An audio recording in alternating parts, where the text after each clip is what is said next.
बिस्मिल्लाहिर्रहमानिर्रहीम। तो आज हम डिस्कस कर रहे हैं इंटरप्लेनर स्पेसिंग।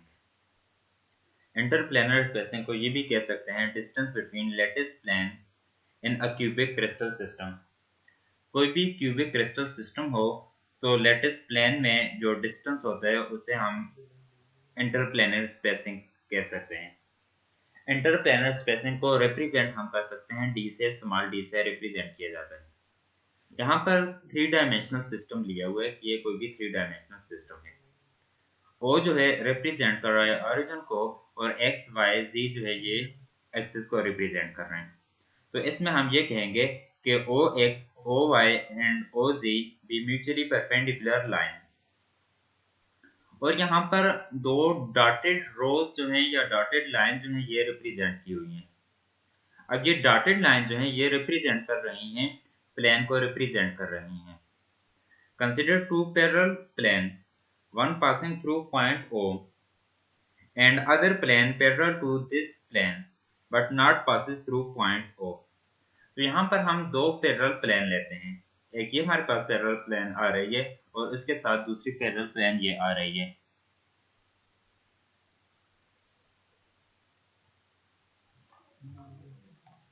अब इसमें से एक प्लेन जो है तो ये पास हो रही है ओरिजिन में से, और इसके पैरेलल प्लेन जो है तो दूसरी प्लेन जो है वो ओरिजिन में से पास नहीं हो रही, तो इसके सामने कोई दूसरी प्लेन हमने ली है जो कि एक्स और वाई एक्सिस इन दोनों को इंटरसेक्ट कर रही है। तो इसके साथ हमने ये कहा है कि consider two parallel plane, one plane passing through point O and other plane parallel to this plane but not passes through origin O. तो सेकंड प्लेन, अब ये दोनों प्लेन जो आ रही हैं तो इन दोनों प्लेन के दरमियान जो डिस्टेंस है तो उस डिस्टेंस को हम डी से रिप्रेजेंट करते हैं, तो जिसे स्पेस लेटिस पी कहा जाता है। ओ एक्स, ओ वाई और ओ जी जो है ये म्यूचुअल परपेंडिकुलर हैं, और इसमें दो पैरेलल हमने प्लेन ली हुई है जो कि यहाँ पर मेंशन की हुई है। अब हम एक और प्लेन लेते हैं कि यहाँ पर जो x एक्सिस, y एक्सिस और z एक्सिस को इंटरसेक्ट कर रही है। तो x एक्सिस को जो इंटरसेक्ट कर रही है तो यहाँ पर a इंटरसेक्ट b एक्सिस को, तो ये b और c एक्सिस को यहाँ पर इंटरसेक्ट कर रही है। अब ये जो आ रही है ABC जो आ रही है तो इसको हम बोलेंगे कंसिडर अ प्लेन ABC। तो ये एक ABC प्लेन हमने ली हुई है। अब प्रीवियस जो हमने यहाँ पर प्लेन बनाई थी, तो अब ये वाली प्लेन जो है इसको हम यहाँ पर ड्रा नहीं करेंगे, इसको जस्ट हम अपने माइंड में रखेंगे।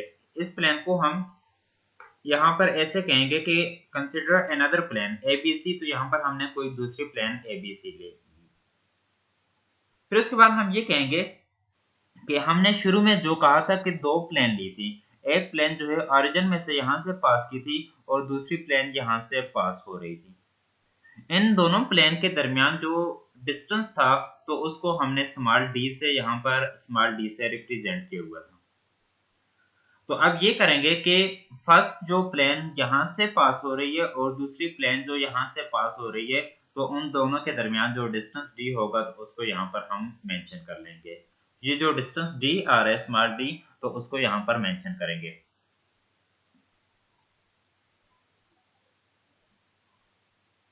इसी के बाद जो हमारे पास पॉइंट आएगा कि जो यहाँ से हम डिस्टेंस लिए हुए एंड पॉइंट, जो दूसरी प्लेन का एंड पॉइंट आ रहा है, दो पॉइंट आ रहे हैं। एक पॉइंट तो हमारे पास ये आ रहा है जो कि ओरिजिन के साथ मीट कर रहा है, और दूसरा पॉइंट हमारे पास वो आ रहा है कि जो यहाँ से हमने प्लेन ड्रा की हुई थी, ये वाली प्लेन जो इनिशियल ये वाली प्लेन हमने ड्रा की हुई थी, तो दूसरा पॉइंट उसके साथ जो मीट कर रहा है, तो उस पॉइंट को जो दूसरी प्लेन को मीट कर रहा है, तो उस पॉइंट को हम पॉइंट ए, बी और सी के साथ कोइंसाइड कर लेंगे।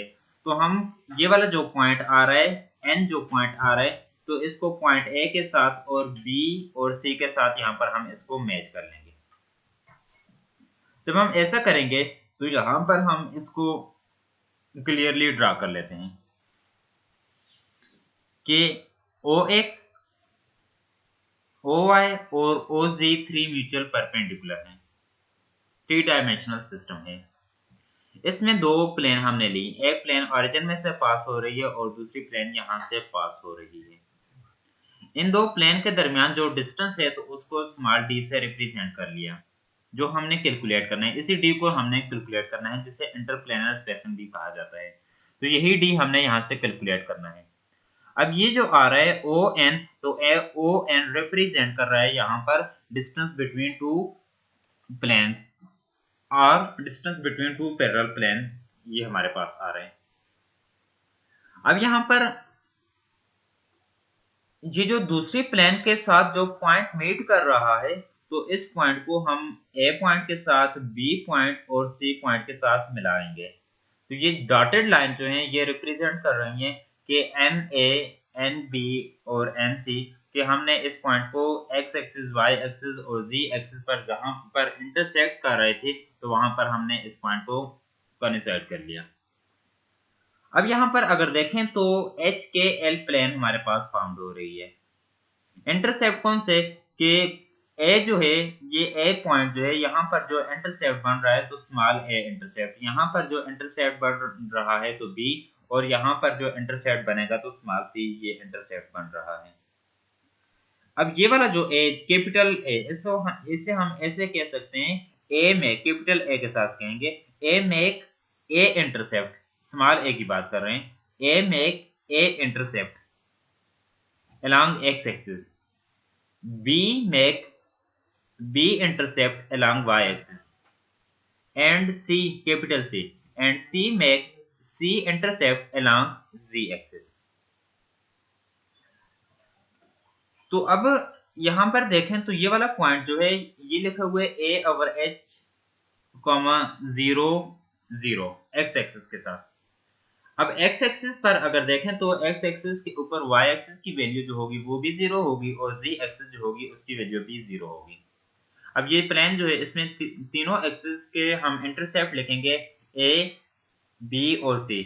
A रिप्रेजेंट कर रहा है intercept of x axis, B represent कर रहा है इंटरसेप्ट ऑफ y एक्सिस और C रिप्रेजेंट कर रहा है इंटरसेप्ट ऑफ z एक्सिस। जब हम x एक्सिस की बात कर रहे हैं तो x एक्सिस के ऊपर y और z जो होंगे इसके इंटरसेप्ट 0 होंगे, तो जस्ट यही आएगा A ओवर H, और दूसरे जो होंगे y और z वाले ये 0 हो जाएंगे। जब हम y एक्सिस की बात करते हैं तो यहाँ पर हमारे पास जस्ट इंटरसेप्ट होगा b का, जिसको स्मॉल b से रिप्रेजेंट करेंगे, और ये पॉइंट A और C जो होगा इसका इंटरसेप्ट 0 होगा, तो 0 B ओवर के रिप्रेजेंट करेगा इस B को, और ये जो आएगा C एक्सिस के लिए, ये जो आएगा Z एक्सिस के लिए, तो ये 0 होगा। इसी तरीके से 0 0 कि इसमें x एक्सिस और y एक्सिस 0 होंगे और जस्ट ये आएगा C over L। A, B और C ये रिप्रेजेंट करेंगे यहाँ पर एज अ इंटरसेप्ट को रिप्रेजेंट कर रहे हैं। अब यहाँ पर अगर देखें OD जो हमारे पास आ रहा है, ये OD जो हमारे पास है तो ये x एक्सिस के साथ एंगल अल्फा फॉर्म कर रहा है, y एक्सिस के साथ जो एंगल फॉर्म कर रहा है तो उसे बीटा का नाम देंगे, और यहाँ पर z एक्सिस जो आ रहा है तो यही OD जो है तो z एक्सिस के साथ यहाँ पर एंगल जो है गामा एंगल फॉर्म करेगा।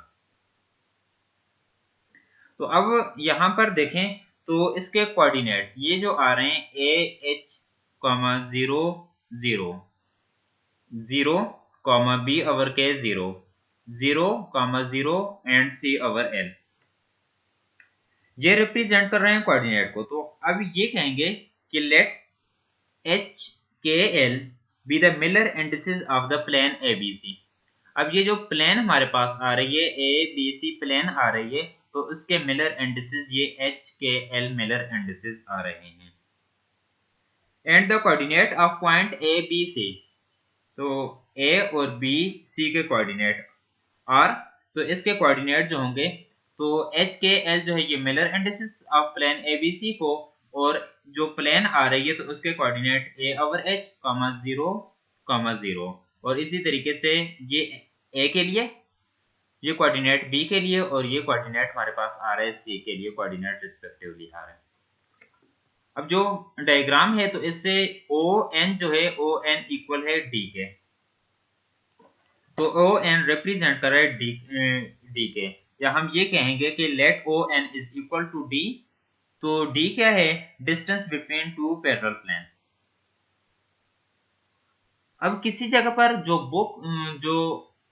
बुक्स हैं तो उनमें ये लिखा हुआ होगा कि O N is equal to D, और इसके साथ यहाँ पर सबस्क्रिप्ट फॉर्म में एच के एल लिखा होगा। तो एच के एल रिप्रेजेंट करता है मिलर इंडिसेस को रिप्रेजेंट करेगा। और यहाँ पर जो एंगल फॉर्म्ड हो रहे हैं अल्फा बीटा और गामा एंगल फॉर्म्ड हो रहे हैं, तो इसके लिए हम ये कहेंगे कि let alpha comma beta and gamma be the angle make, किसके साथ? Be the angle make O x O y and O z. तो ये ओ एक्स के साथ, ओ वाई के साथ और ओ जी के साथ यहाँ पर ये एंगल फॉर्म्ड हो रहा है। cos अल्फा cos बीटा और cos गामा जो है ये रिप्रेजेंट कर रहे हैं डायरेक्शंस कोसाइन को, and let cos alpha cos beta and cos gamma will be the directions cosine of line O N. तो ये लाइन जो आ रही थी, ये जो डिस्टेंस आ रहा था, तो इसके डायरेक्शंस कोसाइन जो होंगे cos alpha cos beta and cos gamma, इसके डायरेक्शंस कोसाइन आएंगे। और यही तीन जो हमारे पास डायरेक्शंस कोसाइन आ रहे हैं, इन तीनों डायरेक्शंस कोसाइन का स्क्वायर लें और उनको ऐड करें, तो जो कि इक्वल होगा हमारे पास 1 के, जिसे हम कह सकते हैं कि कोसाइन ला। तो cos square alpha plus cos square beta plus cos square gamma is equal to 1 के इक्वल है। अब अगेन अगर डायग्राम को देखें तो यहाँ पर ओ एन ए, तो ये हमारे पास एक ट्राइंगल बन रही है ओ एन ए, ये ट्राइंगल बन रही है। तो in triangle O N A, तो यहाँ पर cos अल्फा अगर हम फाइंड करें, तो इस ट्राइंगल जस्ट इसकी बात कर रहे हैं ओ एन ए, तो इसमें cos अल्फा हम फाइंड करेंगे तो cos अल्फा ये आ जाएगा ओ एन ओवर ए, तो ये बन रहा है cos alpha is equal to O N over O A, तो ओ ए हमारे पास आ जाएगा। अब ओ एन जो है, तो यहाँ से देख लें डायग्राम से क्लियर है कि ओ एन जो है ये इक्वल है डी के इक्वल है। ओ ए किसके इक्वल है यहाँ पर मेंशन तो नहीं किया हुआ, तो ए ओ ए जो है यहाँ पर ए ओवर एच के, तो यहाँ से यहाँ तक जो थ्रू आउट लेंथ होगी, तो पॉइंट ए तक, ओ से ए तक जो डिस्टेंस होगा ये ए ओवर एच के। इसी तरीके से ओ बी जो होगा ये बी ओवर के, और ओ सी जो होगा ये सी ओवर एल के। तो जो यहाँ पर वैल्यू होगी तो वो वैल्यू पुट करेंगे, क्रॉस मल्टीप्लाई कर लिया, तो जब क्रॉस मल्टीप्लाई करेंगे तो ये बन जाएगा O N is equal to O A cos alpha. O N equal है डी के और ओ ए इक्वल है ए ओवर एच के साथ कॉस अल्फा आ जाएगा। सिमिलरली सेकंड ट्रायंगल की बात करते हैं, तो सेकंड ट्रायंगल में हमारे पास ये आ जाएगा, जो सेकंड ट्रायंगल आ रही है ओ एन बी, तो ओ एन बी, इसमें हम cos अल्फा की वैल्यू फाइंड करेंगे, तो इसमें cos अल्फा हमारे पास वैल्यू फाइंड करेंगे, क्रॉस मल्टीप्लाई करेंगे इसी तरीके से, तो ये आ जाएगा d और ये साथ आएगा b ओवर के। ये कौन सी साइड आएगी? तो cos अल्फा हम फाइंड करेंगे तो ओ एन आएगा और दूसरा ओ बी आएगा, और ओ बी जो इक्वल है ये b ओवर के इक्वल होगा, तो इससे हम यहाँ से वैल्यू फाइंड कर सकते हैं। सिमिलरली यहाँ पर cos गामा की जब हम बात करेंगे, तो cos गामा कैसे हम फाइंड करेंगे, इसके ऊपर कौन सी, तो ओ एन ओ सी जो यहाँ पर हमारे पास ट्राइंगल बन रही है, तो इसमें हम फाइंड करेंगे, तो ओ एन तो इक्वल है डी के, और यहाँ पर एन सी जो हमारे ओ सी जो हमारे पास बन रहा है ओ सी, तो O C C over L के इक्वल है, तो ये बन जाएगा D is equal to C over L और cos गामा बन जाएगा। लेकिन यहाँ पर हमें वैल्यू रिक्वायर्ड है cos square alpha, cos square beta और cos स्क्वायर गामा की वैल्यू रिक्वायर्ड है। तो यही जो हमारे पास इक्वेशंस आई हैं, इक्वेशंस 2, 3 एंड 4, इन्हीं इक्वेशंस को यूज करके हम यहाँ से cos अल्फा की वैल्यू, cos बीटा और cos गामा की वैल्यू फाइंड आउट करेंगे। तो यहाँ से cos अल्फा की वैल्यू, cos बीटा और cos गामा की वैल्यू फाइंड कर लें। अब यही तीनों वैल्यू जो आई हैं, तो इन वैल्यू को इक्वेशन नंबर 1 में पुट करेंगे, तो cos अल्फा, cos बीटा और cos गामा की वैल्यू यहाँ पर हम इस इक्वेशन में पुट करेंगे। जब हम यहाँ से वैल्यू पुट करेंगे और स्क्वायर को इसके ऊपर अप्लाई करेंगे तो डी स्क्वायर सब में आ रहा है, तो डी स्क्वायर को एज अ कॉमन ले लिया और इनसाइड टर्म को इसी तरीके से ले लिया। अब ये बन जाएगा डी स्क्वायर और इस थ्रू आउट जो टर्म आ रही है इसे डिवाइड कर लें तो ये इस साइड आकर 1 ओवर बन जाएगा, तो h square over a square plus के square over b square plus L square over c square आ जाएगा। क्यूबिक सिस्टम जो होता है तो इसमें ट्रांसलेशनल वेक्टर जो होता है ए, जिसे स्मॉल ए से रिप्रेजेंट करते हैं एक्स एक्सिस के लिए, बी रिप्रेजेंट करते हैं वाई एक्सिस के लिए और स्मॉल सी रिप्रेजेंट करते हैं जी एक्सिस के लिए। तो क्यूबिक सिस्टम में ये इक्वल होता है। तो अगर क्यूबिक सिस्टम लें तो क्यूबिक सिस्टम में ये आ जाएगा, ये ट्रांसलेशनल वेक्टर जो होंगे इंटरसेप्ट जिसे हमने यहाँ पर रिप्रेजेंट किया है तो ये सारे आपस में इक्वल होंगे, तो यहाँ पर वैल्यू पुट करेंगे। इसका एलसीएम लेंगे तो ये नेक्स्ट स्टेप, ये थर्ड स्टेप से फर्स्ट स्टेप में चला जाएगा, तो इसको यहाँ पर लिखेंगे। तो इसी का हम स्क्वायर रूट लेंगे, स्क्वायर रूट लेंगे यहाँ डी स्क्वायर, ये पावर इसके साथ कैंसिल हो जाएगा और यहाँ पर जस्ट ये ए रह जाएगा और ये square root of H square plus के स्क्वायर प्लस एल स्क्वायर बन जाएगा। इसके साथ यहाँ पर मैंने सबस्क्रिप्ट फॉर्म में एच के एल भी लिखा है। तो अगर कोई भी प्लेन है जो हमने मिलर इंडिसेस में फाइंड की थी, तो 100 की प्लेन आ रही है, तो यहाँ पर 100 है तो h जो होगा 1 होगा, k जो होगा 0 और l जो होगा ये भी 0, तो इसमें हम वैल्यू फाइंड करके तो हम इस डिस्टेंस को फाइंड आउट कर सकते हैं। तो ये होता है मिलर इंडिसेस। नेक्स्ट जो लेक्चर डिस्कस करेंगे तो उस लेक्चर में हम डिस्कस करेंगे रेसिप्रोकल लैटिस, तो रेसिप्रोकल लैटिस को नेक्स्ट लेक्चर में देखेंगे।